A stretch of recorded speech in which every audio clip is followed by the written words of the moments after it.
The train I did don't not want any slow trouble. gently into We Ironfall. won't let It anyone hurt you. stopped the way a He's man right. You're stops safe when with he has us. walked as far as he is You willing to picked go the upon wrong final fight. with a Get kind of away! exhausted Not until you resignation learn. that said plainly, "This is where the road ends." The brakes screamed against the rails. Steam hissed up through the floorboards. And Nora Voss, 24 years old, pressed her face against the window glass and looked out at the place that was supposed to be the beginning of her new life. What she saw was dust. Red dust, the color of old rust, covering everything. The platform boards, the station bench, the single water trough, where a mule stood with its head down like it had given up on expecting anything better. Beyond the platform, one main street stretched out in both directions, lined with sun-bleached buildings that had started gray and ended up the color of old bone. A general store, a boarding house with a sagging porch, a saloon with its doors propped open against the heat even at this hour of the morning. And at the far end of the street, rising like a dark thought against the pale sky, the Mogollon Rim, that long wall of red rock and pine that marked the edge of the world as far as anyone in Ironfall was concerned. 200 miles from anywhere that mattered. That was what Roy Calloway's letter had said. A quiet town, Miss Voss. A town that needs honest people. A town where a woman of your qualities would be valued. Nora had read that letter 17 times on the train from New York. She had read it in the sleeping car outside of Philadelphia, again crossing Ohio, again somewhere in the long, empty dark of Kansas, where the land went so flat it seemed like the sky was pressing the earth down. She had memorized the handwriting, careful, deliberate, the handwriting of a man who chose his words before he put them on paper. She had not told anyone where she was going. That was the point. She picked up her leather satchel from the overhead rack. She straightened her coat. She took one breath that she held for 3 full seconds, the way her mother had taught her to do before any moment that mattered. Then she walked down the aisle, stepped off the train, and planted both feet on the platform of Ironfall, Arizona territory. The heat hit her like a door swung open on a furnace. New York in August was hot. New York was close and breathless and smelled of horse manure and river water and the 1,000 different lives stacked on top of each other in the tenements. But this was a different kind of heat. This was heat with space in it, heat that went in every direction at once, heat that had no mercy because there was nothing out here to ask mercy of. Nora set her satchel down on the platform and looked at the town. 3 men were looking back at her. They sat on the porch of a building midway down the main street, a solid single-story structure with barred windows and a wide overhang that cast the porch in shade. Their chairs were tilted back against the wall, boots propped on the railing in the posture of men who had spent a long time watching things and had learned that patience was its own kind of power. All 3 wore gun belts. All 3 wore the kind of stillness that comes not from ease, but from absolute readiness. The one on the left was lean, with sun-bleached hair that had probably started out darker and given up, and eyes the color of whiskey held up to firelight. He sat the straightest of the 3 with a stillness that was not relaxed, but controlled the stillness of a man who was always thinking 2 moves ahead. The one in the middle had a scar that ran from his left temple down to the line of his jaw, thick and white against weathered skin. He was watching Nora the way a man watches something he can not yet decide is a threat or not. The one on the right was the largest human being Nora had ever seen in her life. He sat with his hands resting on his knees, and his hands were the size of small shovels. But something about his face, the way he held his mouth, the slight furrow between his brows, was not threatening. It was almost incredibly careful, like a man who had learned to be gentle because he understood exactly what he was capable of. 3 men, 3 badges which she could see glinting even at this distance. Nora picked up her satchel and started walking toward them. She had her contract in the inside pocket of her coat. The paper was folded into a perfect square and slightly worn at the edges from being taken out and looked at too many times. An agreement of marriage in good faith between Roy Calloway, chief detective of Ironfall, Arizona territory, and Nora Voss of New York City, New York. Signed. Dated. Witnessed by a notary on 42nd Street who had not looked up from his desk once during the entire transaction. She was 20 feet from the porch when the lean one stood up. He came down the steps the way water moves downhill, without hurry, without hesitation, as if the ground was simply where he was going next. He stopped in front of her, and up close she could see the gold flecks in those whiskey-colored eyes. And she could see that he was taller than she had estimated, and she could see that he had already decided something about her even before she opened her mouth. He took off his hat. That surprised her. She had not expected courtesy. "Miss Voss," he said. His voice was low and even, the voice of a man who did not raise it because he never needed to. "My name is Cade Harlow. I'm the acting chief detective of Ironfall." A pause, brief and loaded. "I need to tell you something before we go any further." Nora looked at him steadily. She had spent 3 years in newsrooms full of men who did not want her there, and she had learned that the first thing you never do is look away. "Tell me."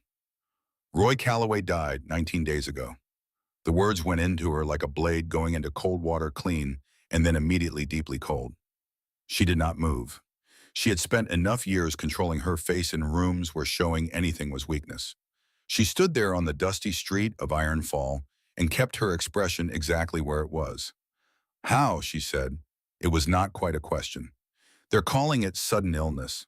Cade Harlow's eyes did not leave her face. "Heart," they said. He was 53 years old and healthy as a draft horse 3 weeks ago. Another pause. "They said." Nora heard what he was not saying. She filed it carefully in the part of her mind that collected things she would need later. "The contract," she said, "is legally void."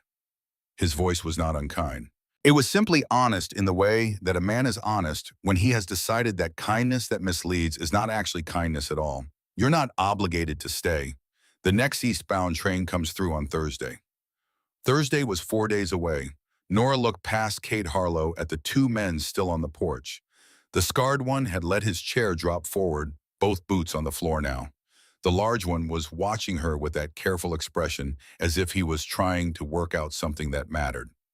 She looked back at Cade. "Is there a boarding house?" she said. Something shifted in his face. Just for a moment, something that was not quite surprise and not quite respect, but lived somewhere in the territory between them. "Eugenia Pratt runs the boarding house," he said, "third building on the left. She sets dinner at 6 and she doesn't tolerate noise after 9. "Thank you," Nora said. She picked up her satchel and walked past him toward the boarding house. She felt his eyes on her back the whole way. Eugenia Pratt was a woman in her 60s who had the quality of furniture that has been in a house so long it seems to have grown there. She was broad-shouldered and gray-haired, and she looked at Nora the way a woman looks at another woman when she is deciding whether to trust her, not quickly and not without thoroughness. "Roy Calloway's bride," she said. It was not a question. "His widow," but Nora said, "though I never met him." Eugenia considered this. "That's a hard kind of grief," she said finally. "Mourning something you never had."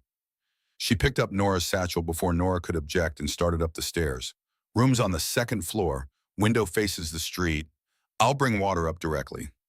The room was small and clean, a narrow bed with a white coverlet, a washstand with a blue pitcher, a window with no curtains, because Nora would learn that in Ironfall, nobody put curtains on windows that faced the street.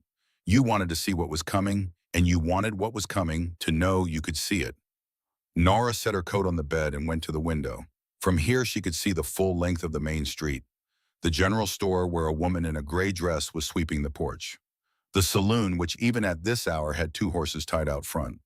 The telegraph office, a narrow building between the assayer and the barber. And the detective's office, she could see it clearly from here, could see the 3 men who had returned to their chairs on the porch. She watched them for a long time. Then she reached into the bottom of her satchel, past the folded dresses, and the spare notebook, and the small leather case that held her writing instruments, and she pulled out the letter. Not Calloway's letter, she had that in her coat. This was a different letter, older, the paper soft with handling. It was from a man named Theodore Marsh, who worked as a land records clerk in Tucson, and who had written to the Tribune 6 months ago with a story he was too frightened to tell under his own name. There are documents Marsh had written, contracts, maps, filed under false names in the Territorial Land Office, but traceable if you know where to look. Hundreds of families displaced, dozens of claims stolen, and all of it leads back to one man. I won't write his name in this letter, but you'll know it when you see it. The man who holds the evidence is Roy Calloway, chief detective of Ironfall.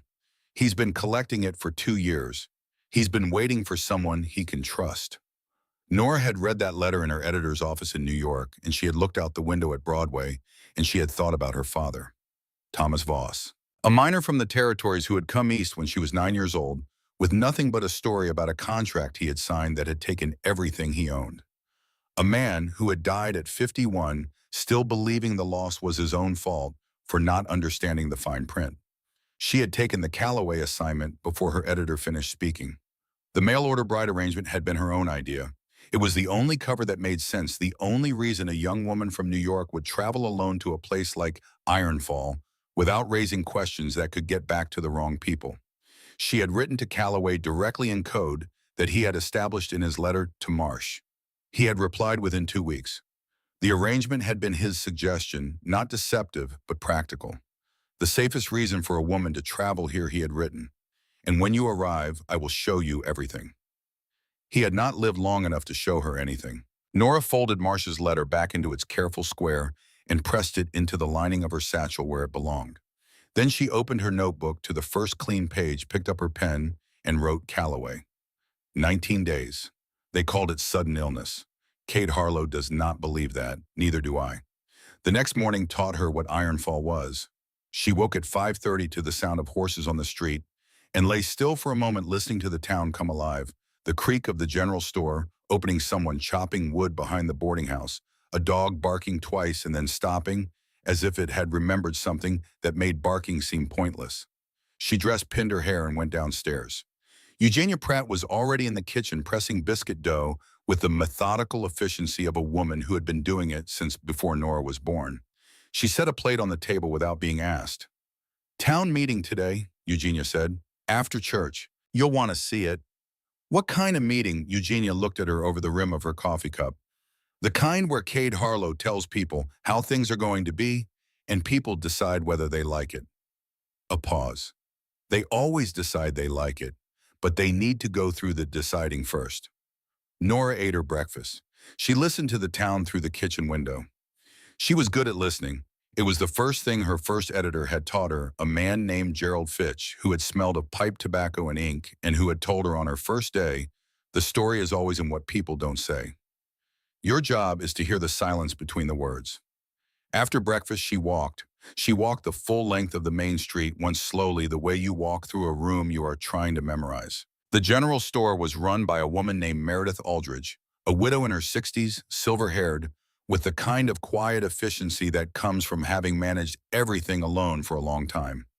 She nodded at Nora without warmth, but without coldness either, which Nora had learned was about the best you could expect from a western town on a first morning.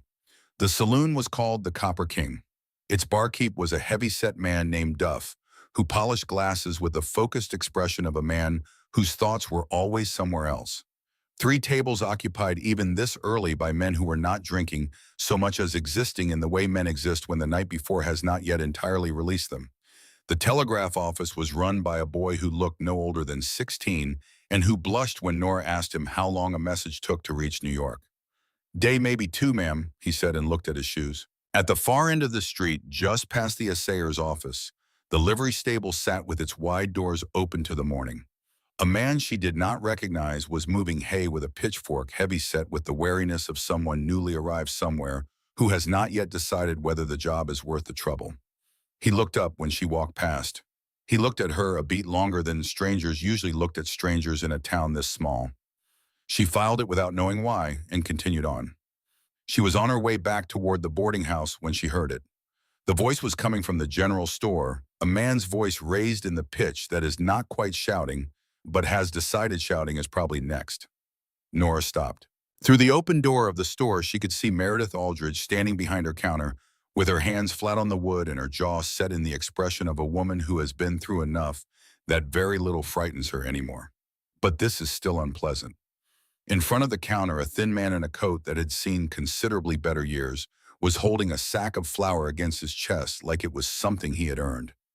"I said I'll pay next week," the man was saying. "What in the hell is the problem?" "The problem," Meredith Aldridge said, with the careful patience of a woman who has said a thing many times and is running low on the patience required to say it again, "is that you said next week last week and the week before that, and I cannot run a store on your promises, Jeb. Then I'll just take it and you can add it to what I owe." "You'll put it back," a voice said. Nora turned. Kate Harlow was standing in the doorway of the general store. She had not heard him coming.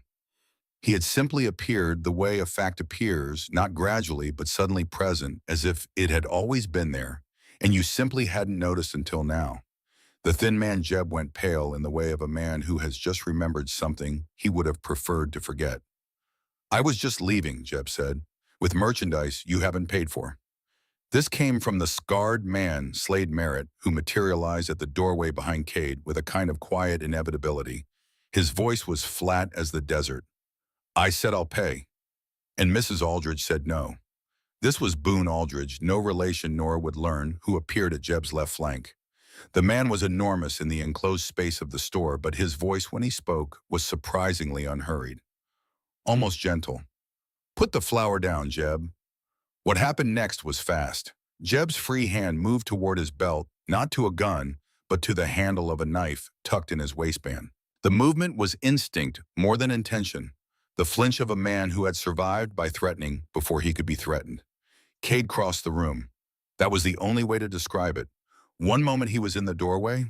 The next moment he was behind Jeb, one hand locked around the man's wrist, the knife on the floor, Jeb face down on the counter with his arm twisted behind him. The flour sack had dropped. White dust billowed up in a slow cloud and settled on everything. Cade had not raised his voice. He had not changed his expression. He looked, if anything, mildly inconvenienced. You know the rules, Jeb, he said. His voice was almost pleasant. You take what isn't yours in Ironfall. You pay for it. I was going to pay. Jeb's voice was strained against the counter. You owe Mrs. Aldridge $14 beyond what's in your pockets. Cade looked up at Meredith Aldridge. What needs doing around here?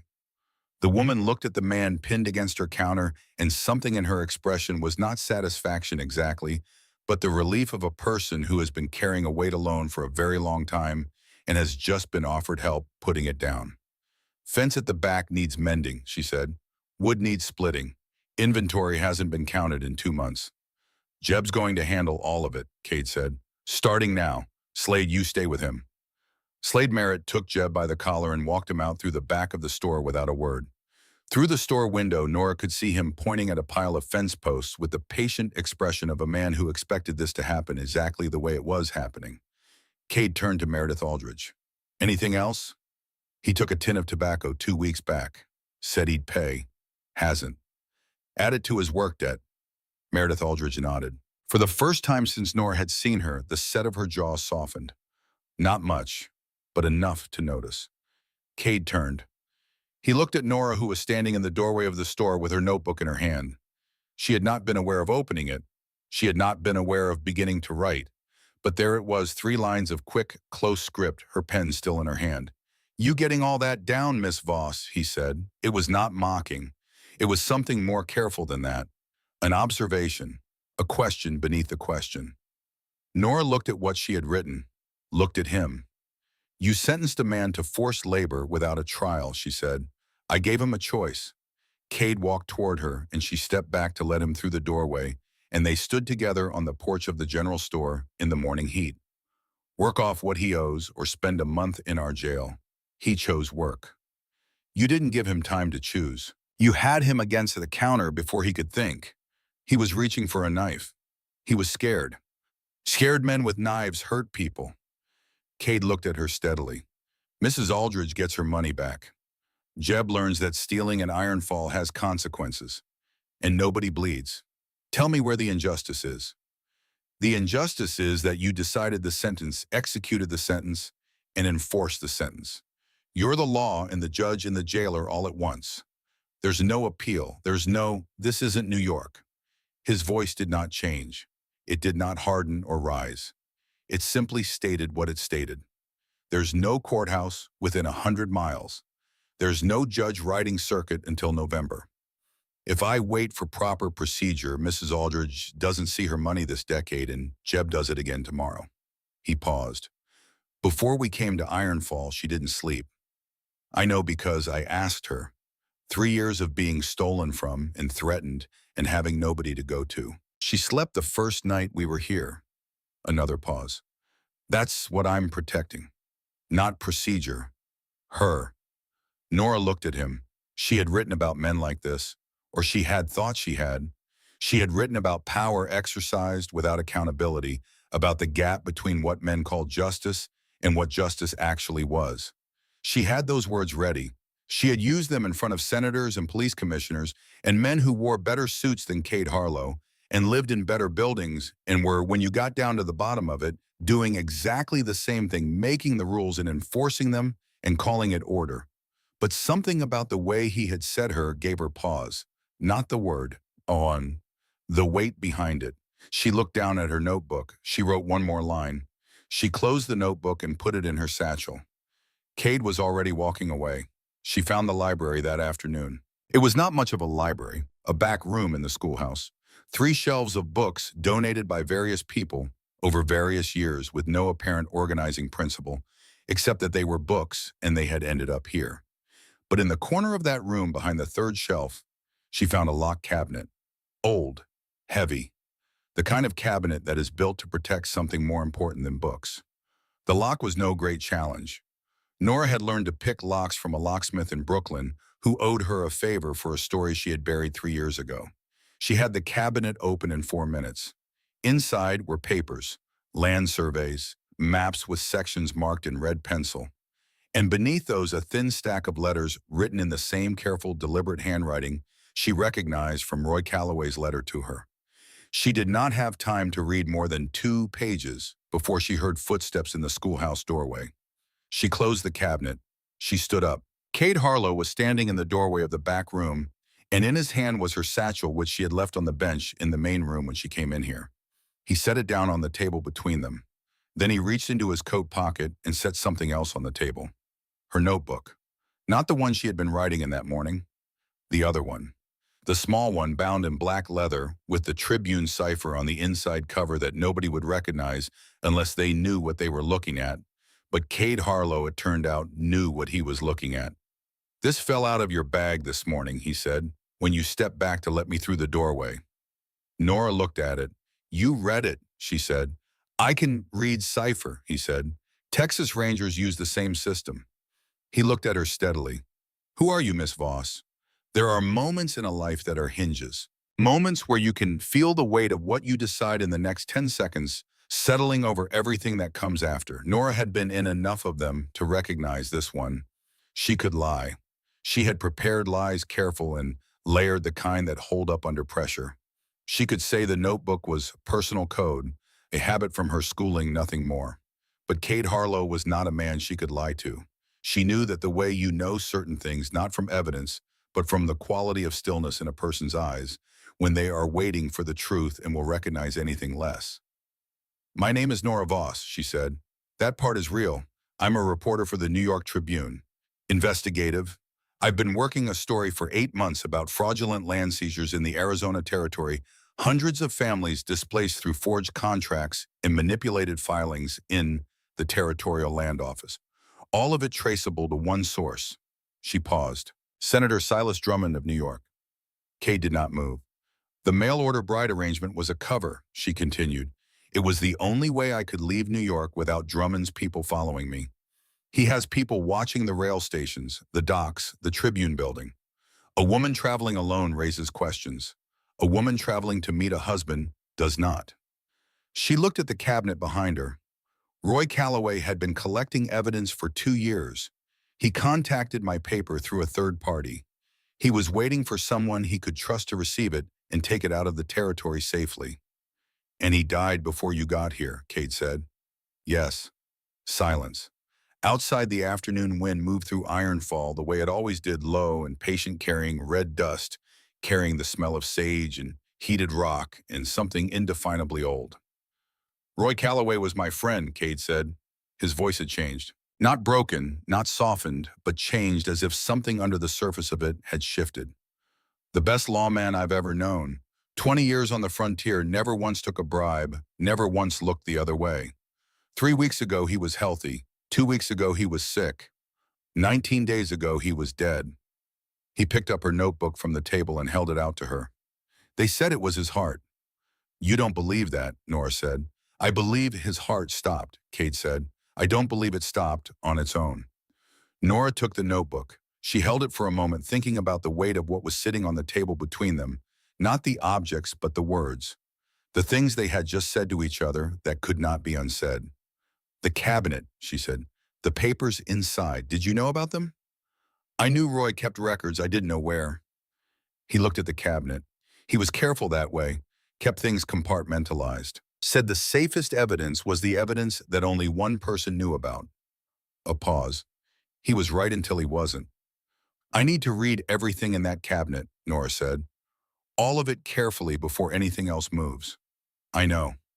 And I need to know that what I find stays between us until I have the full picture. Cade looked at her for a long time. It was the kind of look that takes the measure of a person, not their appearance, not their credentials, but the thing underneath both of those. The thing that determines in the end whether a person stands or runs when standing is the harder choice. You came 2,000 miles alone, he said, to a town you'd never been to meet a man you'd never seen, because a dead man's evidence might bring down a sitting senator. He paused. Most reporters I've heard about write about things after they happen. Most reporters, Nora said, haven't lost anything yet. Something moved in his face. Quiet and deep, like something shifting under the surface of still water. All right, Miss Voss, he said. Here's how this works. You read everything in that cabinet. You share with me what you find. If it tells us what I think it's going to tell us about Roy, about who killed him, and why, then we handle it together. Not the New York way, not with lawyers and depositions and things that take 6 months. The Ironfall way. He held her gaze. And when it's done, you write your story, all of it. The truth, however it falls. Including you, Nora said. Including how this town operates. Including everything. He said it without flinching. I don't need people to approve of what I do. I need them to understand why I do it. There's a difference, madame. Nora opened her notebook to a clean page. She wrote one line. Roy Calloway was murdered, and Cade Harlow has been waiting for someone to prove it. She looked up. Then we'd better start, she said. Outside Ironfall went on about its afternoon. Slade Merritt supervised a sullen man mending a fence in the heat. Boone Aldridge helped an old woman carry a crate of supplies across the street. The telegraph boy sat in his narrow office, watching the door with the patient hope of someone waiting for the world to send him something interesting. None of them knew yet that it already had. The sun was going down behind the Mogollon Rim, painting the red rock purple and gold, and the deep orange that exists only in Arizona when the day is ending. The shadows went long across the main street of Ironfall, long and slow, and Nora Voss stood at the window of the back room of the schoolhouse with the dead man's papers in her hands. She had come here to find a story.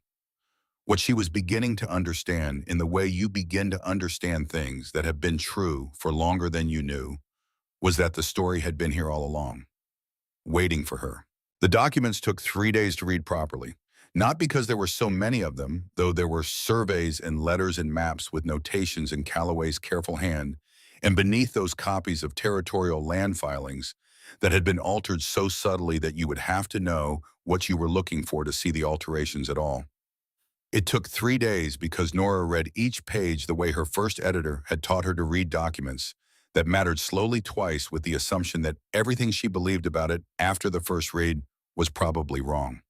She worked in the back room of the schoolhouse after the children went home each afternoon, when the light through the west window was long and amber and the town outside went quiet in the way of western towns. In the late afternoon, a kind of held breath before the evening decided what kind of evening it intended to be. Cade Harlow came each day at the end of that hour and sat across the table from her, and they went through what she had found. He did not read over her shoulder. He did not rush her. He sat with the patience of a man who has learned that patience is not the absence of urgency, but the discipline to let urgency serve you rather than drive you. On the third day, she put down the last page and looked at him. 23 families, she said, between 1881 and 1887. Land seized through contracts they signed without understanding what they were signing. In most cases, the contracts had been altered after signing terms changed, acreage, reduced dates manipulated. The forgeries are good. You'd need a documents expert to prove them in court. But Calloway had traced the original filings in Tucson and marked the discrepancies. Cade looked at the papers spread across the table. Names, he said, all of them. And at the top of the chain, every single time, the same legal firm out of Washington, D.C., the same firm that has handled Senator Drummond's private land interests for 11 years. She paused. He didn't just take the land. He took it systematically from people who couldn't fight back over years, and then he sold it to the railroad companies at 10 times what it was worth. He made himself rich 3 times over, and the people he took it from, farmers, miners, families who had worked that ground for a decade, most of them went east with nothing. Cade was quiet for a moment. Roy had been building this for 2 years, he said. Not a question, thinking aloud. He was waiting until he had enough that it couldn't be dismissed, enough that someone with the right platform could take it public and make it stick. He contacted the Tribune 6 months ago, Nora said, through a land records clerk named Theodore Marsh in Tucson. Marsh found the discrepancies and was too frightened to go public himself. He passed the information to Roy, who had already been building the same case from this end. She looked at the documents. Roy had everything. The maps, the forged contracts, the chain of ownership, the dates. Everything except a witness who could testify in Washington about what they'd seen, signed, and when. A pause. That was going to be Marsh, until Marsh went quiet 8 weeks ago. No letters, no telegrams. Gone. Gone, Cade repeated. Or made to go, Nora said. The amber light through the window had gone dark gold, the last of it. Somewhere outside, a horse moved on the street, and the sound of it was lonely in the quiet. And then Roy died, Cade said. And then Roy died, Nora said, 19 days before I arrived. They sat with that for a moment, the weight of what it meant, the shape of it. Drummond knew Calloway was building a case, Cade said. He had to. A man with that kind of reach, with that many people watching his interests, he would have known.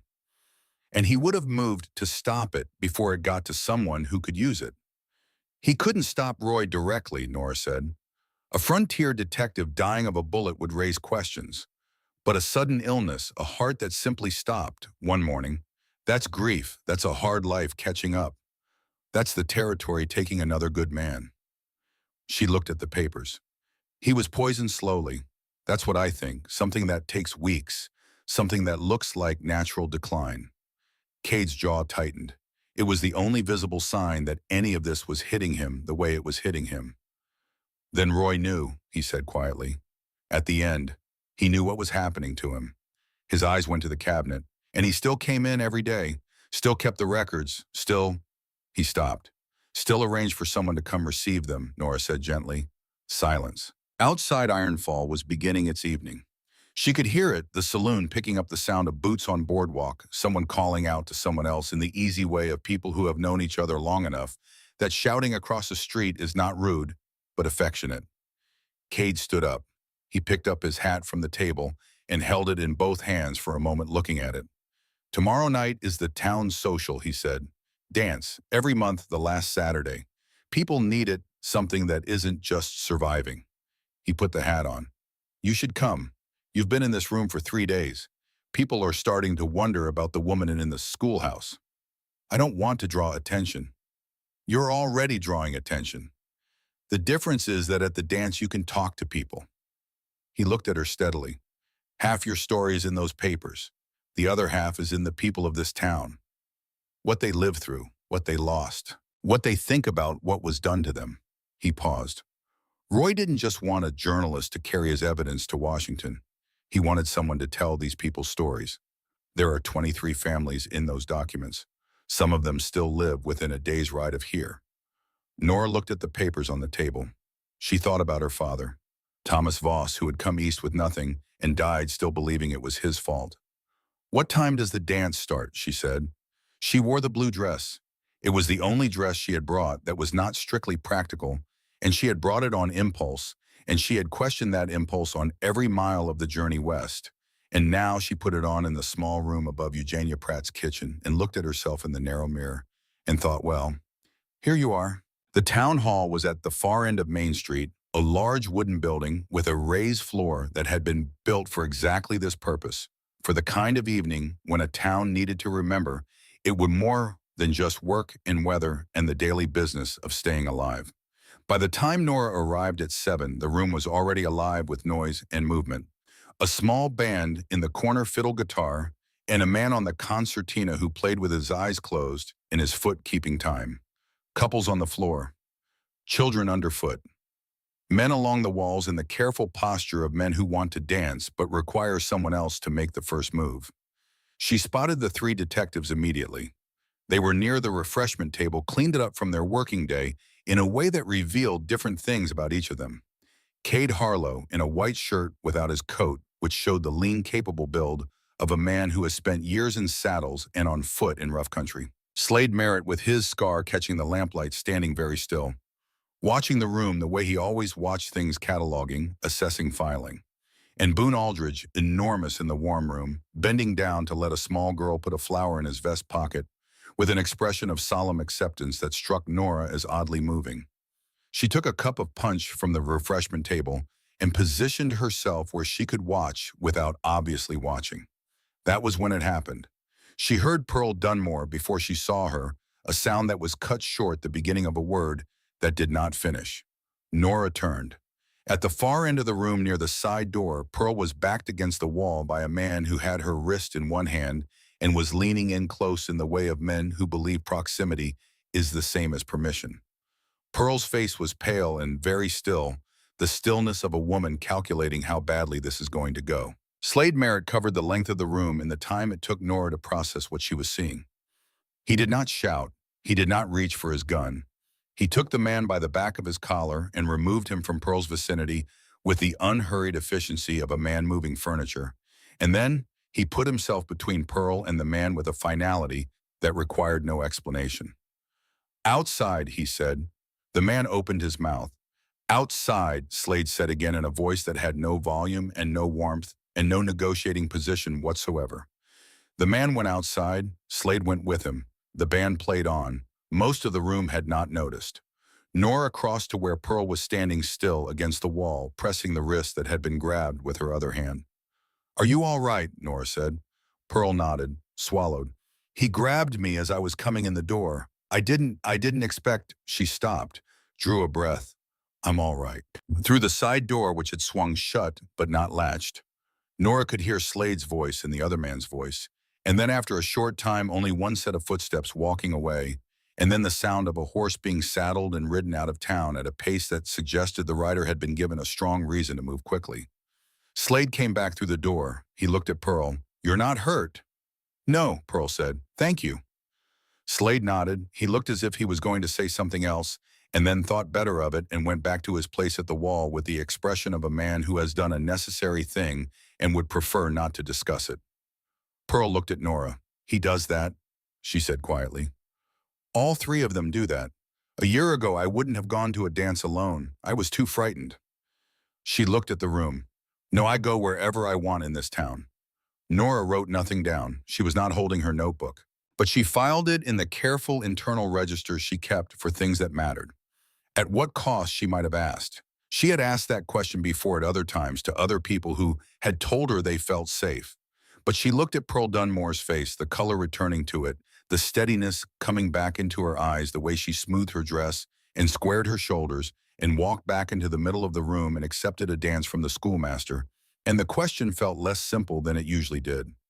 Slade found her an hour later. She had worked her way to a quiet corner and was on her second cup of punch, which she had determined was about 70% sugar and the rest something that might have once been fruit, and she was watching the room do what rooms like this do when people have stopped being careful. He appeared at her elbow without ceremony in the way of men who have spent years approaching things quietly. "Dance," he said. "I don't think—" "Not asking you to marry me," he said. "Just to dance." She looked at him. Up close, the scar was even more pronounced, a thick white line against weathered skin that ran from his left temple across the cheekbone down to the angle of his jaw. It was an old scar, years old, and she had learned in her work that old scars meant stories, and stories meant things people had survived. "All right," she said. He was a surprising dancer. Not graceful exactly, but controlled. He led clearly and did not crowd her, and kept time with a precision that suggested he had either been taught very well or had practiced very determinedly, or both. "You've been in that schoolhouse for 3 days," he said. "I've been working." "I know what you've been working on." He turned her through the other couples with an ease that came from being taller than most obstacles. "Cade told us. All of it. Enough."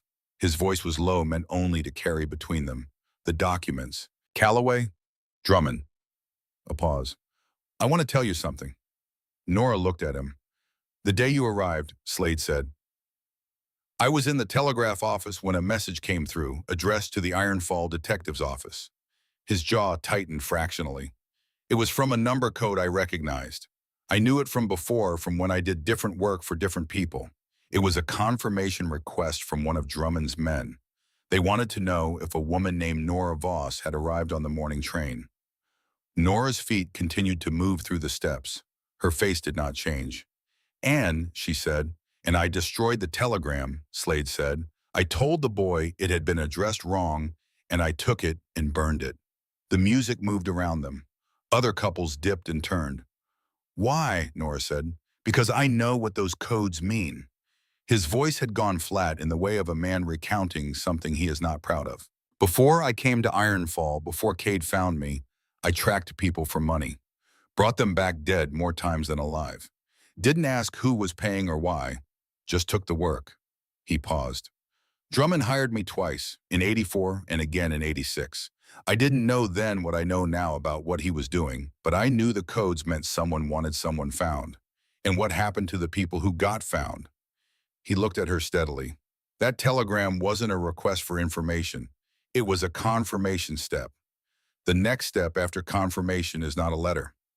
The music slowed. They slowed with it. He knows I'm here, Nora said. Not a question. He's known since the day you arrived, Slade said.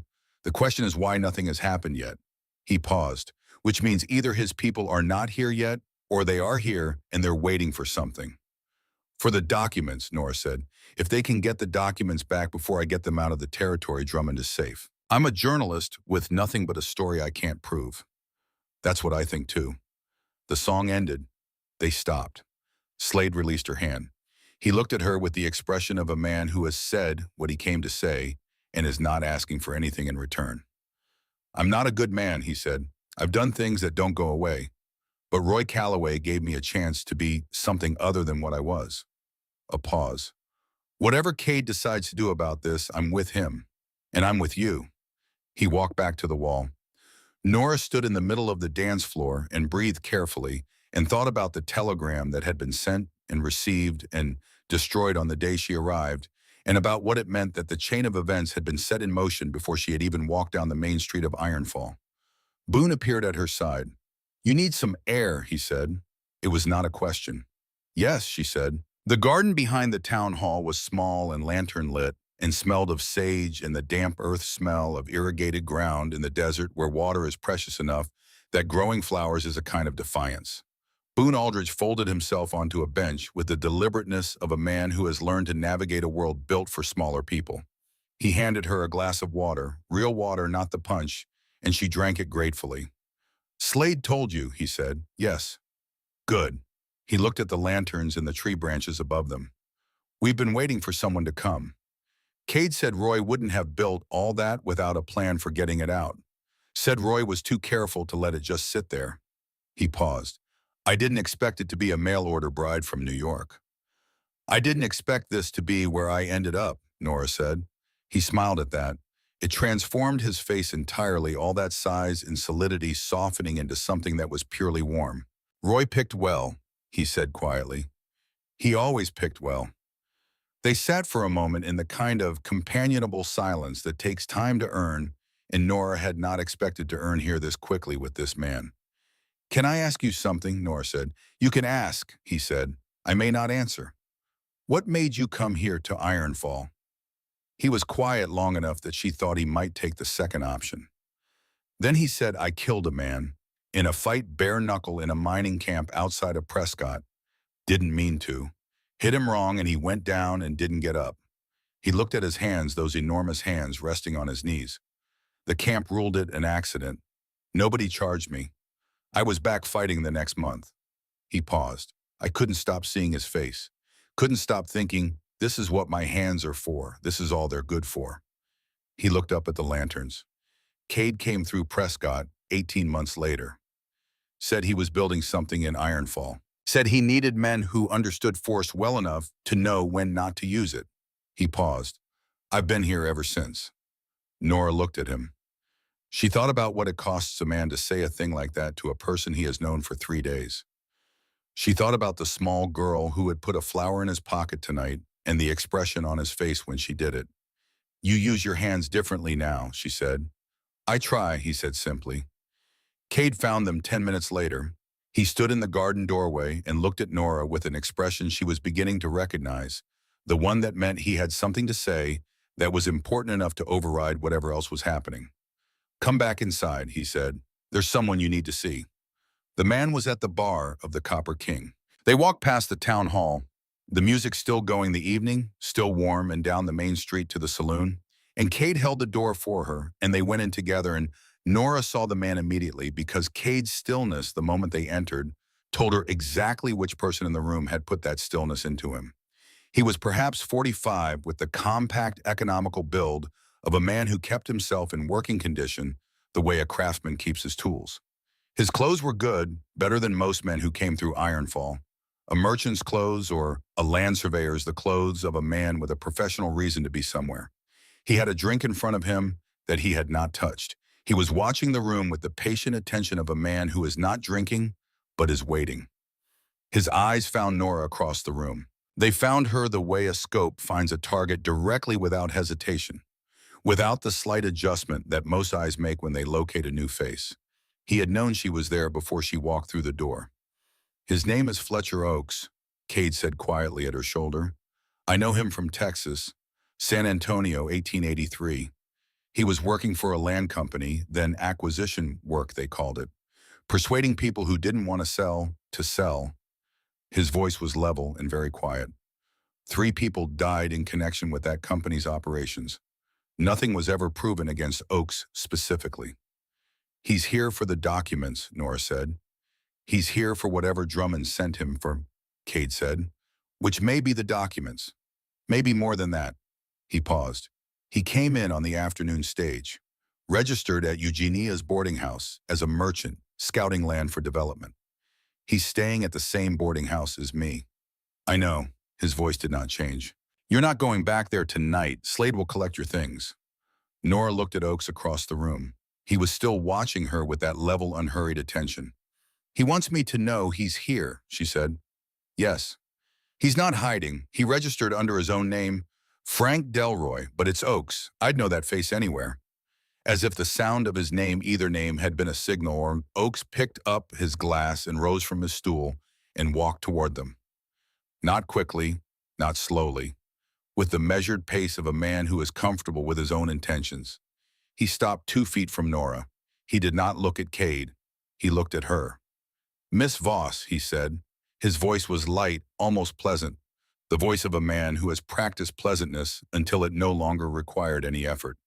I've been looking forward to meeting you. Your work at the Tribune is quite something. That piece you wrote about the railroad contracts in 87 thorough reporting. Thank you, Nora said. Must have taken considerable courage, and he said, writing things that powerful men prefer not to see written. He let a moment pass. Things like that carry risks. I imagine you know that better than most. Nora held his gaze. She had stood in front of men like this, before men who communicated threat through pleasantry, who said one thing with their mouths and another thing with their eyes, who depended on you hearing both layers and being frightened by the gap between them. She was frightened. That was real. But she had been frightened before, and she had learned that the only thing that fear was good for was telling you what was important. I do know that, she said. It's part of the job. Of course, a slight smile. I'm in town for a few days on business, land survey work. If you're working on a story about the territory, I'd be happy to share some of what I know about current development interests in this region. He paused. There are things happening here that would interest your readers. I'll keep that in mind, Nora said. He looked at her for one moment longer, a look that said everything his words were carefully not saying, and then he nodded pleasantly to both of them and carried his drink back to the bar. Nora turned to Cade. Her hands were steady. She was proud of that. He's going to come for the documents, she said. Yes. Then we need to move them, tonight. Cade looked at her. Already done, he said. Slade moved them this afternoon when I told him you'd been in that cabinet. They're in the cabin. A pause. But he may not know that. He may not know exactly what Calloway had or where it was. He knows you arrived and started spending time in the schoolhouse. That's all. He'll find out. Yes, Kate said. He will. He looked toward the bar where Oak sat, which means we need to know how much time we have. He had Nora spend the night at the cabin, which was safer than anywhere in town, and Slade rode in quietly to collect her things from Eugenia's boarding house before Oaks could search them. She slept in the spare bunk with the sound of the desert outside and woke before dawn to find coffee already made and Boone already awake, which suggested he had not slept at all. 3 days later, she would learn that they had less time than either of them thought. It was Oaks who told her. He found her walking alone on the main street in the late morning. She had been to the telegraph office to check for a message from Theodore Marsh, who remained silent, and she was thinking about what that silence meant, and she turned a corner and Oaks was there. Not a coincidence. She had stopped believing in coincidences on day one.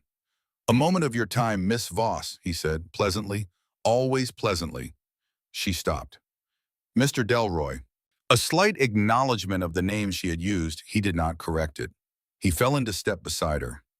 Two people having a morning conversation on a quiet street. "I'll be direct," he said. "I think you'd prefer that." "I would," she said. "You have documents that belong to a client of mine," he said. "They were improperly obtained and removed from their original filing context, and they represent a considerable misrepresentation of my client's legitimate business activities." His voice was still pleasant. "A business matter, merely administrative. My client would like them returned." "Your client's name," Nora said, "isn't relevant," he said. "What's relevant is that the documents in question in the wrong hands could cause considerable difficulty for a number of parties who have done nothing wrong. Whereas in the right hands returned to their proper context, they simply cease to exist. In all of this, a slight gesture that encompassed Ironfall and the desert and the territorial sky becomes something that never happened." Nora walked. She did not stop walking. She did not look at him. "And if I decline," she said, "then you would continue in possession of documents that can't be verified that you obtained through a false identity in circumstances that would not reflect well on your professional reputation." He paused. "And you would do so in a remote territorial town, a considerable distance from anyone who might notice if something unfortunate were to happen." Nora stopped. She looked at him. He was watching her with that light professional attention, not angry, not threatening in any way that a witness could describe, just a man having a conversation. She thought about Roy Calloway, about what those weeks of slow poisoning must have been like, about coming into the office every morning, knowing what was happening, still filing the papers, still keeping the records, still setting the chain of events in motion that had brought her here. She thought about her father. 23 families, contracts that had been altered after signing by men exactly like the one standing in front of her. "No," she said. Oaks looked at her. The pleasantness did not change. "I appreciate your candor," he said, and he walked away. Nora stood on the main street of Ironfall and watched him go and held herself very still until she was certain her breathing had returned to something normal. Then she turned and walked toward the detective's office. Her steps, even her face, composed her mind, already moving through everything she knew and everything she needed to do next. She had come here for a story. What she was beginning to understand walking through the dust in the heat of a frontier town where a good man had been quietly killed for the crime of writing down the truth was that stories cost something. Roy Calloway had paid the full price. She was not willing to let that payment go to waste. Inside the detective's office, Kate Harlow looked up from the desk when she came through the door. He read her face the way he had learned to read things directly without softening. "He approached you," he said. "He offered me a deal," she said. "Return the documents. Walk away." He was very polite about it. "And you told him?" "I told him no." Kate looked at her for a long moment. Outside, the afternoon wind moved through Ironfall, low and patient, carrying the smell of sage, and heated rock, carrying the quiet of a town that does not yet know what is coming. "Then we move fast," he said. "Starting tonight." Nora put her hand on the desk between them. "Tonight," she said. Outside, Fletcher Oaks was walking toward Eugenia Pratt's boarding house. He was still being pleasant. That was the most frightening thing about him. The cabin sat a mile outside of Ironfall proper at the end of a track that was not quite a road and not quite nothing, the kind of path made by men who walked the same way often enough that the ground remembered them. Kate brought her there that night. Not Slade, not Boone. Cade himself walking beside her in the dark without a lantern, because a lantern was a position and a position was a target, and Cade Harlow had not survived 20 years on the frontier by making himself easy to locate. The stars over Arizona were extraordinary. More stars than sky, it seemed a density of light that New York with all its gas lamps could not have imagined. She walked beside him and said nothing, and listened to the desert around them, which was not silent at all, but full of the small, alive sounds of things that moved in the dark and knew how to live in it. The cabin was solid and low-built into a rise in the ground, so that it sat partly sheltered by the earth itself. Smoke from the chimney, light in one window. Slade's horse tied outside, which meant Slade was already inside, which meant Kate had arranged this before he had come to find her. He had been planning for this since Oaks arrived. She understood that now. Inside the cabin was warm and spare in the way of men who owned what they needed and nothing more. A stone fireplace, a long table with 4 chairs, shelves along one wall carrying the things that told you who a person was if you knew how to read them, battered copy of Blackstone's Commentaries on the Laws of England, a surveyor's compass, 3 boxes of cartridges, a Bible with a broken spine that had been read to pieces, 2 books of poetry that she did not expect, and that she filed away in the part of her mind that collected surprises. Boone was at the fireplace. Slade was at the table with the documents spread before him, organized in a way that suggested he had been studying them for hours. They all looked at her when she came in, not with suspicion, with something more serious than that, with the look of men who have made a decision about a person and are now living inside that decision. "Sit down," Cade said. "All 4 of us need to talk." They talked for 2 hours. Cade laid it out the way he laid everything out, directly without ornament, in the sequence that mattered. Oaks had approached Nora. Oaks had made an offer. Nora had declined. That refusal was now a fact that Oaks had taken back to whoever he was reporting to, and the clock on what came next had started running. "He'll move for the documents," Slade said. "That's still the priority. Without the documents, she's a journalist with a story she can't prove. With them, Drummond is finished." "He doesn't know they're here," Boone said. "He'll find out," Kate said. "He found out she was in the schoolhouse. He'll find out the documents moved. It's a matter of time." He looked at Nora. "How long to copy the essential materials? The forgeries, the chain of ownership, the names?" "I've already started," Nora said. "I've been copying in longhand every evening. I have the core documents reproduce, the altered contracts, the land maps with Callaway's notations, the chain of title going back to the original filings." She paused. "But the copies won't be enough on their own. The originals need to be verified by a documents examiner.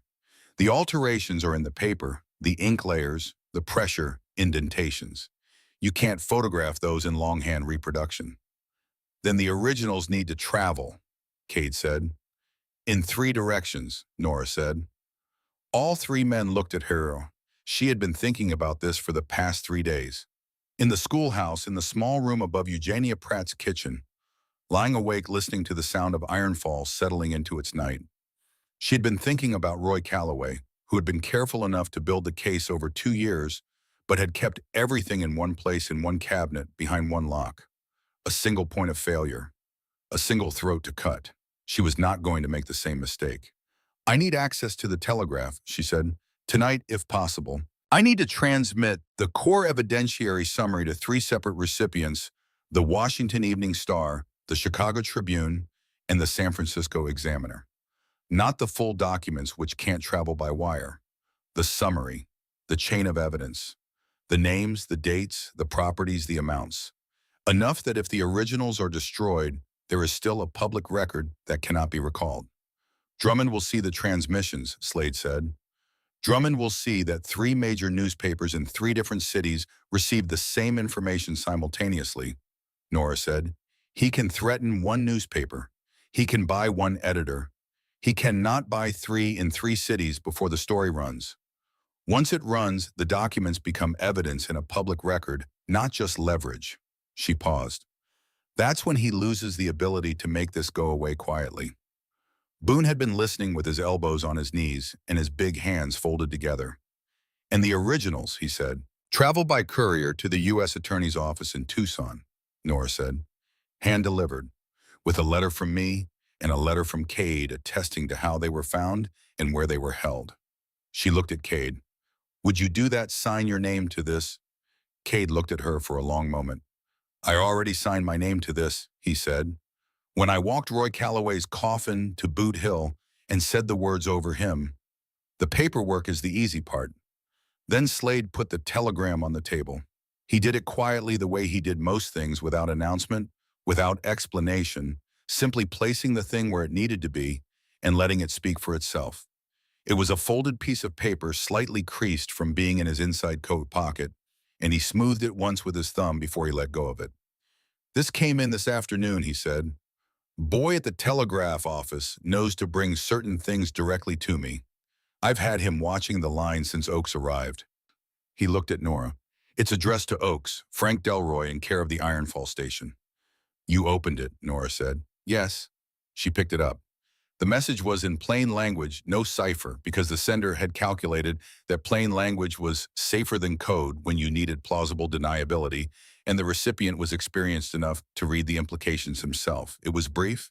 It confirmed a receipt of a previous communication.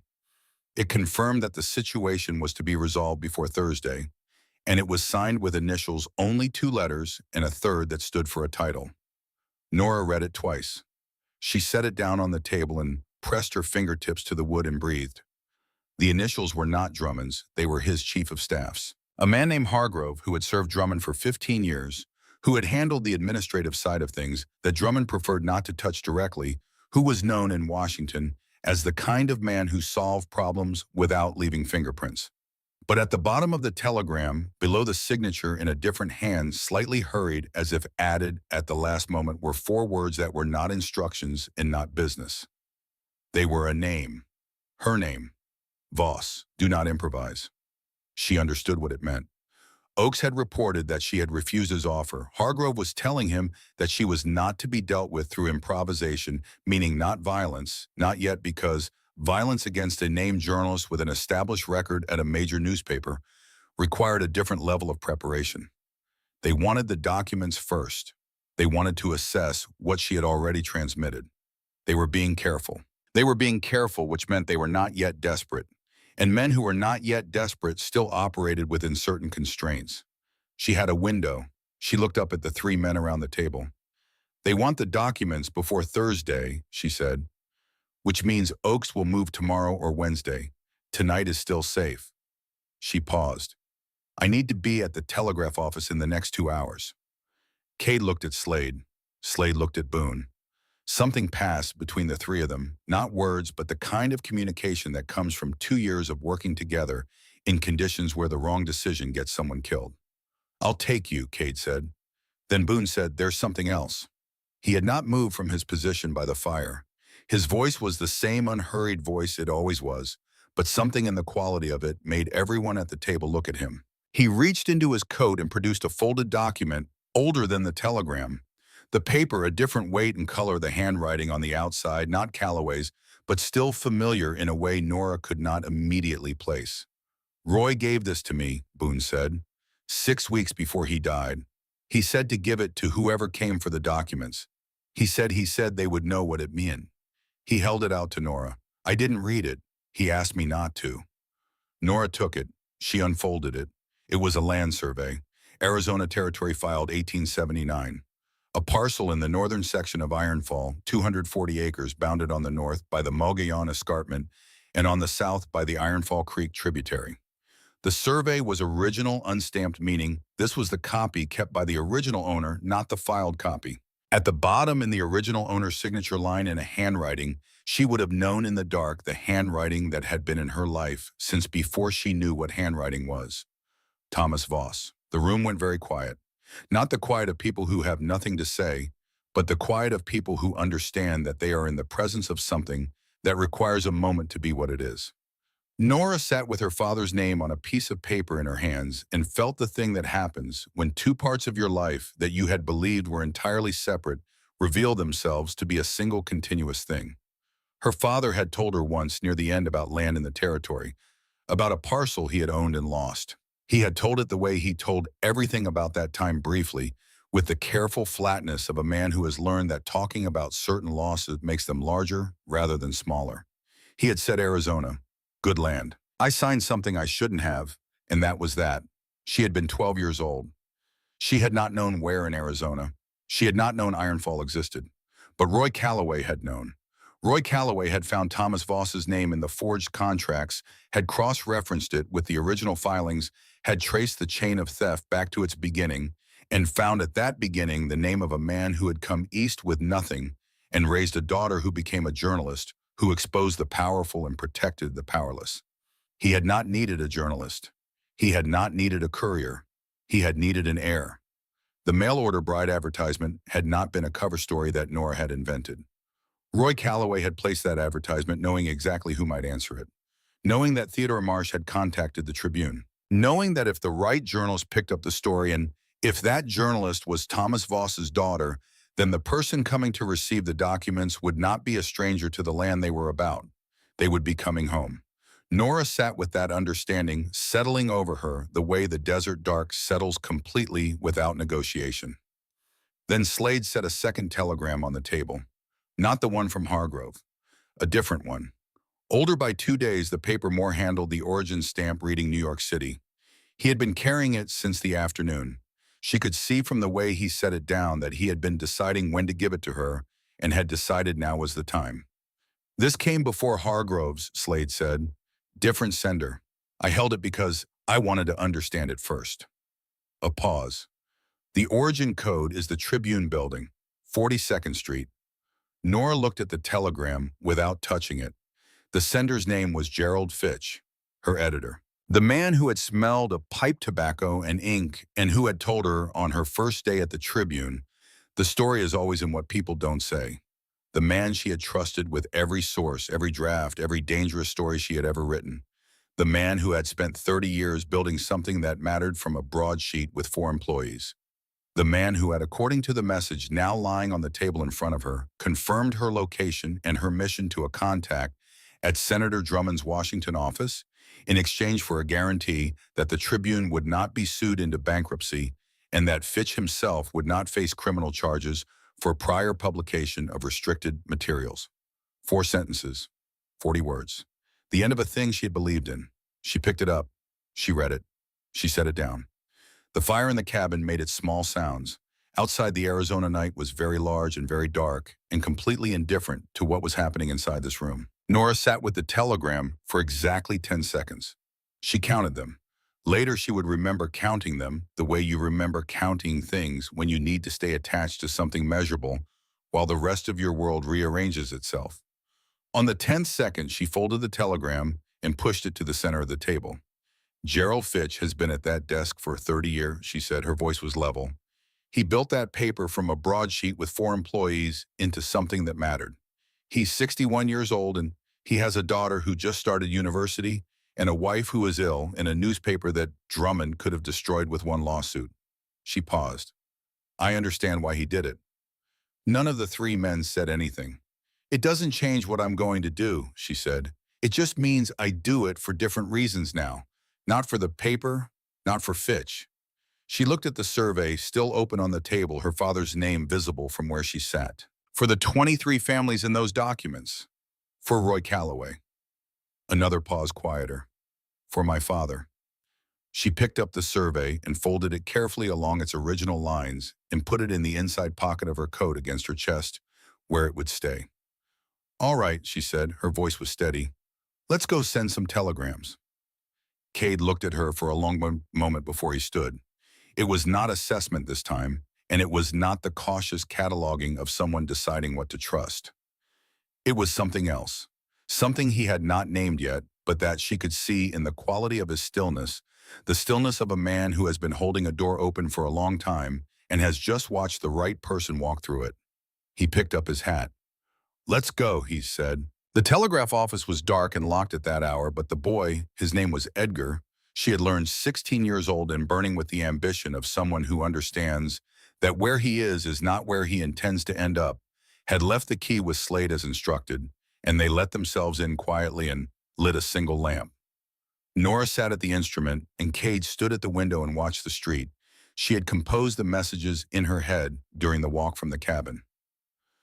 3 versions, Washington, Chicago, San Francisco, each slightly different in framing to account for each paper's readership and editorial style, each containing the same core information: the names, the properties, the dates, the chain of title, the nature of the forgeries, and the identity of the man at the center of it all.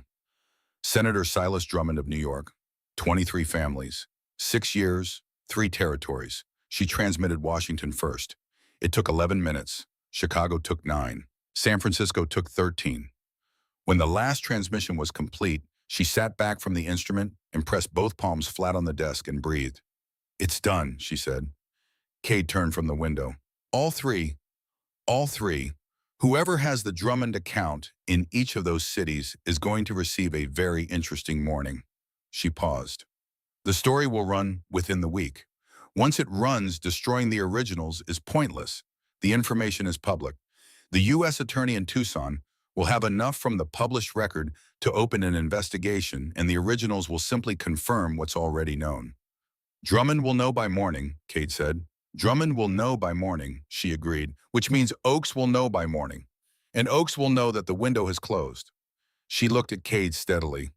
"He may not respond well to that." "No," Cade said, "he won't." They walked back to the cabin in the dark, and the desert around them was wide and quiet, and neither of them spoke much, and that was all right. Oakes moved the next morning before the sun was fully up. She did not see it happen. She was in the cabin reviewing the original documents one last time before Slade set out for Tucson with them wrapped in oilcloth inside his saddlebag. She was sitting at the table with coffee that Boone had made. It turned out, an excellent cook, which she had not expected and which seemed perfectly in character. Once she knew it, when Cade came through the door with the expression that she had learned meant something had already gone wrong. "He's got Pearl," Cade said. The words landed in the room like a stone dropped in still water. "Oakes took Pearl Dunmore this morning," Cade said. "She was walking to the schoolhouse. He has her in the livery stable at the south end of town. He sent a message." He held out a folded note. "He'll release her when the original documents are delivered to him personally. He wants the originals, and he wants you to swear on paper that no transmission has been made." A pause. "He doesn't know about the telegrams yet. He made his move before word could have reached him."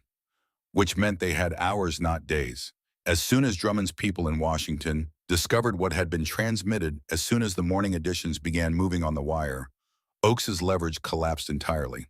He would know it. And a man whose leverage had just collapsed and who was looking at a kidnapping charge was a man with limited options and narrowing time. That made him more dangerous, not less. Nora stood up. "What's your play?" she said to Cade. He looked at her for one moment, and in that moment she saw not uncertainty, which she had not seen in him, but the weight of a man calculating risks against people he cares about. All of them. Pearl in the livery stable. The 3 of them. Her. "Slade rides for Tucson now," he said, "before anything else moves. He's clear of town before Oakes can recalculate." He looked at Slade. "You know the route." "I know the route," Slade said. He was already picking up the oilcloth package from the table. "Boone," Cade said, "I'll take the south approach to the livery."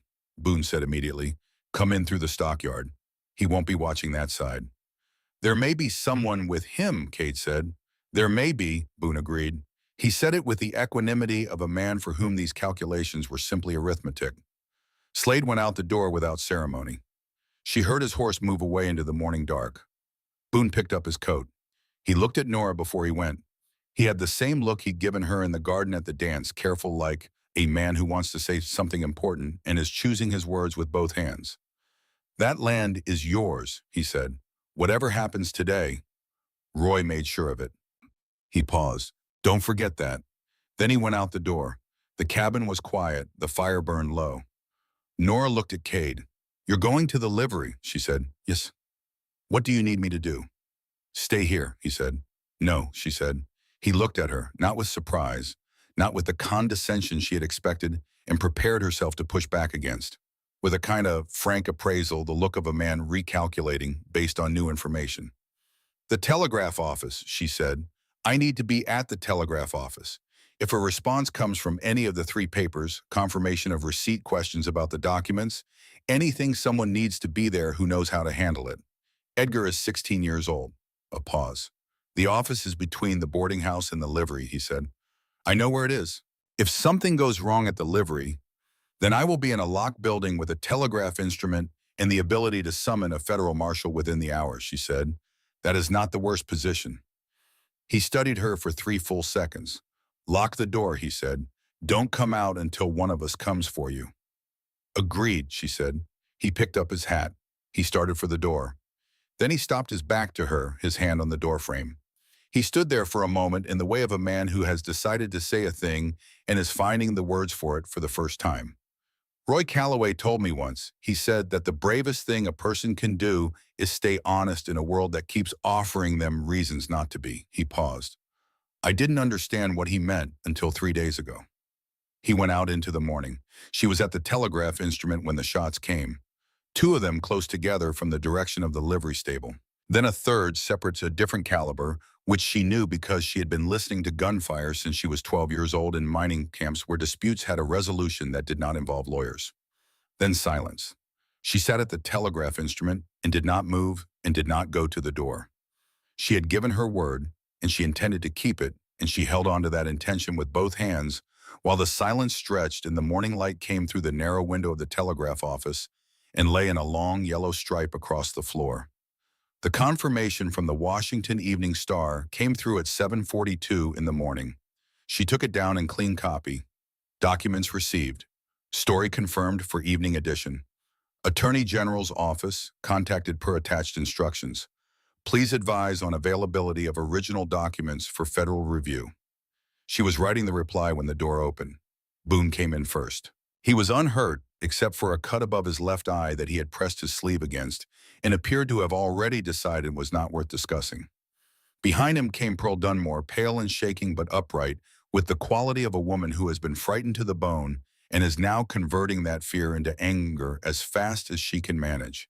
Pearl looked at Nora, and Nora stood up, and they held each other for a moment with the wordless intensity of women who understand each other's fear without requiring an explanation of it. Fletcher Oaks, Nora said. Gone east, Boone said, fast as his horse would carry him. He sat down heavily in the chair by the door. Cade gave him the choice. He took it. And Cade? Coming, Boone said. He stopped to talk to a man.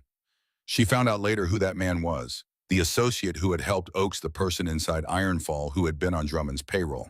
A livery hand named Burl who had arrived in town 2 months before Nora, who had been sending reports north for 18 months. The same heavy-set man she had noticed on her first morning walking the main street, the one who had looked at her a beat too long. When Oaks had needed a Confederate inside the town, Burl had been there waiting. Cade handled it the Ironfall way. Work or jail or leave and don't come back. Burl chose to leave before the hour was out, riding west at a pace that suggested he had reconsidered his employment options thoroughly and permanently. The response from Chicago arrived at 9. San Francisco at 10 past. Both confirmed receipt. Both confirmed the story was moving. San Francisco's editor, a man named Prescott, whom Nora had never met, but who had a reputation for the kind of editorial courage that made powerful people extremely uncomfortable, had already wired the Associated Press wire service. 2 days after the transmissions, a telegram arrived from Tucson, not from the U.S. Attorney's Office, from a man named Theodore Marshland, records clerk, who identified himself in the first line and explained in the second that he had spent 8 weeks in hiding in a mining settlement outside of Yuma after receiving a visit from 2 men he did not recognize. He was alive. He had his original records, the discrepancy filings, the correspondence with Calloway, the chain of evidence from the Tucson end. He was the telegram said in plain and somewhat shaking hand, prepared to testify before any court that asked him to. Nora wrote back in 2 sentences, "Stay where you are. Federal protection is coming within the week." She sent the message and sat back and thought about what it meant that a frightened man in a desert mining settlement had held on long enough, had kept his records hidden, had waited in the dark, and trusted that someone was coming. Roy Calloway had known. He had counted on it. He had built a chain of people who would hold each one trusting the next all the way from Tucson to New York and back again to this narrow telegraph office in Ironfall, Arizona. He had not been wrong about any of them. It was over. Not with a confrontation in a high-ceilinged room, not with a verdict read from a bench, not with any of the formal machineries of justice that she had been trained to believe were the only legitimate instruments of accountability. It was over because three telegraph instruments in three cities had received the same information simultaneously, and because a land records clerk in hiding had kept his nerve, and because a frontier detective named Roy Calloway had spent 2 years of his life building something careful and true, and information, once it has been transmitted and witnessed and entered into the public record, cannot be recalled. Senator Silas Drummond of New York was finished. He would not know it yet. He would have a few more hours of not knowing, and then his morning would arrive, and with it the reckoning that comes to powerful men when they discover that the walls they have built around themselves are made of paper. The telegram from the U.S. Attorney's Office in Washington arrived on a Thursday, 6 days after the transmissions. Nora was at the table in the detective's office working on a follow-up dispatch when Edgar brought it in with the expression of a boy who has just delivered something that he suspects is important and hopes someone will confirm it. She read it. Senator Silas Drummond placed under arrest this morning on charges of wire fraud, land fraud, conspiracy to commit murder, and obstruction of federal proceedings. Preliminary hearing set for November 12th. Your testimony requested.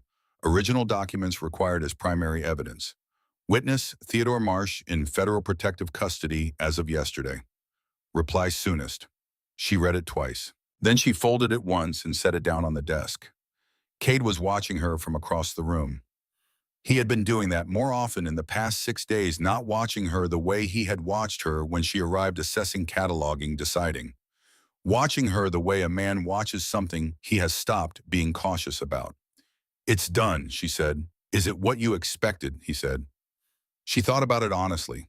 She thought about the 8 months of work, the cover identity, the train ride west, the moment on the platform when the heat had hit her and she had looked at a dust-red town and wondered what she had walked into. She thought about 3 days in a small room reading a dead man's careful handwriting. She thought about a garden lit by lanterns and a dance floor and a cabin outside of town where 3 men had told her the truth about themselves without being asked for anything in return. She thought about Gerald Fitch, who had made a choice she understood, even as it had taken something from her that she would not get back. She thought about Theodore Marsh in a mining settlement outside of Yuma, keeping his records hidden, trusting the chain. She thought about her father's name on a piece of paper that had been waiting in a sealed envelope for someone who had taken 24 years to arrive. No, she said, it's better than I expected. A week after that, the letter arrived from New York. It was from a man named Caldwell, who had recently assumed the editorship of a newly formed paper called the National Register, well-funded, editorially independent, with offices in Washington and New York. He had read her work. He knew what she had done. He was offering her the position of chief correspondent, Washington Bureau. The salary was 3 times what the Tribune had paid. The resources were, by the description in the letter, considerable. She read it at the desk in the detective's office. Cade was there. He had been there every morning for 2 weeks in a way that had moved from professional adjacency to something that neither of them had named yet, but that both of them understood, in the way you understand things that have grown so naturally you cannot identify the moment they began. She read the letter all the way through. Then she looked at it for a moment longer. Then she put it in the desk drawer. Cade said nothing. He watched her close the drawer. He watched her pick up her pen and return to the dispatch she was writing. You're not going to answer it, he said. Not today, she said. That's not the same as no. She looked up at him. He was watching her with that expression, the one that had started as assessment and become something she did not have a professional word for. I know a land surveyor in Tucson, she said, who can confirm the legal transfer of 240 acres in the northern section of Iron Fall, Arizona territory to a Miss Nora Voss of here, I suppose. She paused. I should go see him. Cade was quiet for a moment. I'll ride with you, he said, if you want the company. Tucson is a full day's ride, she said. I know, he said. She looked at him, he looked at her. Outside Ironfall was going about the unhurried business of a Tuesday morning, Boone carrying lumber for a widow's porch repair, Slade conducting the silent supervision of a man being very industrious with a paintbrush on the fence he had apparently agreed to paint. Edgar running a telegram to the general store. Meredith Aldridge opening her door and sweeping the same porch she swept every morning, the same motion, the same direction, the same patient regularity of a woman who has decided that if you do the small things right every day, the large things have a way of coming out tolerably. All right, Nora said, tomorrow morning. She went to the land at dusk, alone on a horse Boone had saddled without being asked, riding north out of Ironfall, on the track that became the open desert, became the long, gentle rise toward the escarpment. The last light was turning, the rock faces amber, and the sage silver, and the whole wide country was breathing itself quiet in the way it did at this hour when the day's heat released its grip and the evening moved in cool and slow from the west. The 240 acres were not marked by anything a person would notice. No fence, no sign, no boundary stone. Just a place where the ground changed slightly, where the soil deepened from red to dark red, where the grass grew thicker in the low places, where a line of cottonwoods followed the Ironfall Creek tributary in a curve that her father had probably stood beside and known was his. She dismounted. She stood on the ground. It was hers. Not in the way of conquest, not in the way of purchase, not even entirely in the way of law, though the law was coming around to agree. It was hers in the way that certain things are yours because the world has been moving towards you, owning them since before you were born, and you simply had not arrived yet. She thought about Thomas Voss, the miner who had come west with that old American faith, the faith that a man willing to work could find ground that was his and stand on it and build something from nothing. Who had signed a contract he didn't understand and lost everything and gone east and raised a daughter in a narrow apartment above a laundry and told her once near the end, write things down. Write them down exactly as they are.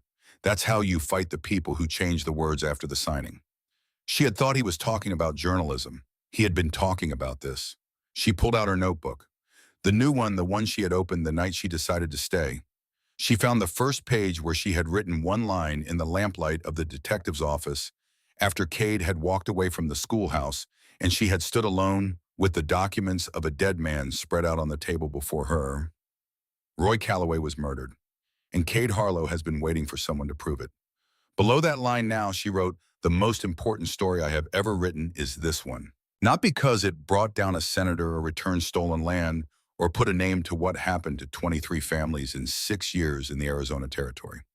Not because it vindicated Theodore Marsh, who kept his nerve in the dark, or because it gave Roy Calloway's death a meaning beyond what the territory's official record would show, but because it showed me the difference between a place where you work and a place where you belong. I have been confusing those two things for as long as I have been running. She closed the notebook. The sun went behind the Mogollon Rim. The last light left the sky in stages orange to rose to the deep translucent blue that precedes full dark, and the first stars came out, and the cottonwoods along the creek moved in the evening wind with a sound like pages turning. She heard a horse behind her. She turned.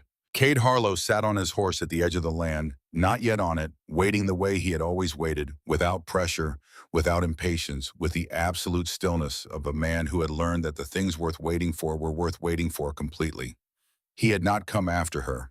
He had followed her, which was different. He had given her the time alone that she needed, and then he had come because he had also learned to know when the time alone was over. She looked at him. Tucson tomorrow, she said. Tucson tomorrow, he said. And after that, he looked at the land around her, at the darkening sky, the first stars, the cottonwoods by the water, the long red rock of the escarpment turning black against the evening. He looked at it the way a man looks at something he intends to keep. After that, he said, "You're home, Miss Voss, whatever you decide that means." She turned back to the land. She stood on the ground that had been her father's and was now hers in the last light of a day in Arizona, in the year 1889, with the sound of the creek in the cottonwoods, and the smell of sage, and the vast quiet of the desert settling into itself for the night. And for the first time in a very long time, longer than she could precisely identify, longer perhaps than she had been running, which was longer than she had admitted, she was not thinking about where she was going next. She was thinking about where she was. Ironfall was not a beautiful town. It was a working town, a surviving town, a town that had been built from necessity in a difficult place by people who had no other options and had decided to make something from that anyway.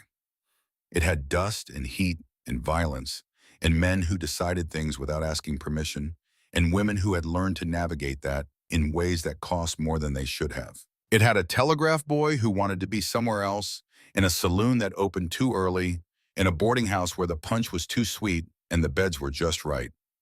It also had Pearl Dunmore, who walked alone at night now. It had Meredith Aldridge, who slept.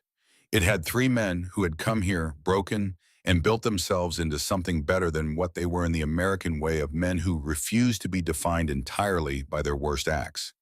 And it had 240 acres of dark red soil and cottonwood trees, and the water of the Iron Fall Creek tributary, where Thomas Voss had once stood and believed in something, and where his daughter stood now and believed in something too. Not the same thing, something larger. She opened her notebook one more time. Below what she had already written, she added the last line: "I came here to find a story.